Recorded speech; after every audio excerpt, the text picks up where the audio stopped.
ایک حدیث روایت میں آتا ہے کہ حضرت ابو درداء رضی اللہ تعالیٰ عنہ فرماتے ہیں، ایک مرتبہ میں حضور صلی اللہ علیہ وسلم کے پاس بیٹھا ہوا تھا کہ اتنے میں حضرت ابو بکر رضی اللہ تعالیٰ عنہ آئے۔ انہوں نے اپنا کپڑا پکڑ رکھا تھا جس سے ان کے گھٹنے ننگے ہو رہے تھے اور انہیں اس کا احساس نہیں تھا۔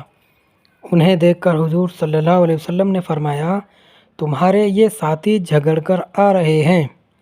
حضرت ابو بکر رضی اللہ تعالیٰ عنہ نے آ کر سلام کیا اور عرض کیا، میرے اور ابن خطاب رضی اللہ تعالیٰ عنہ کے درمیان کچھ بات ہو گئی تھی۔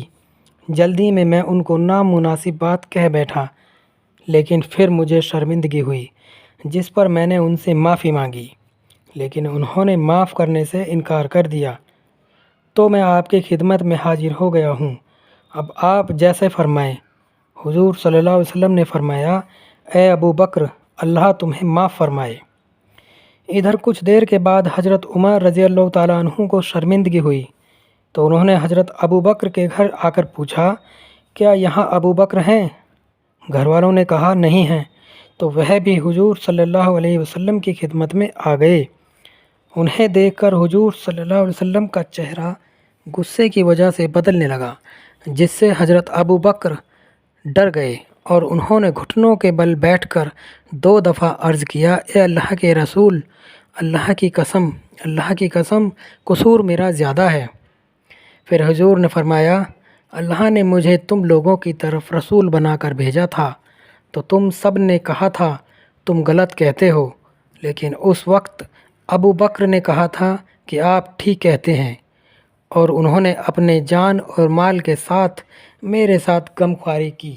اللہ کے نبی نے آگے فرمایا، اگر اللہ تعالیٰ نے قرآن میں ان کا نام ساتھی نہ رکھا ہوتا تو میں انہیں خلیل یعنی خاص دوست بنا لیتا۔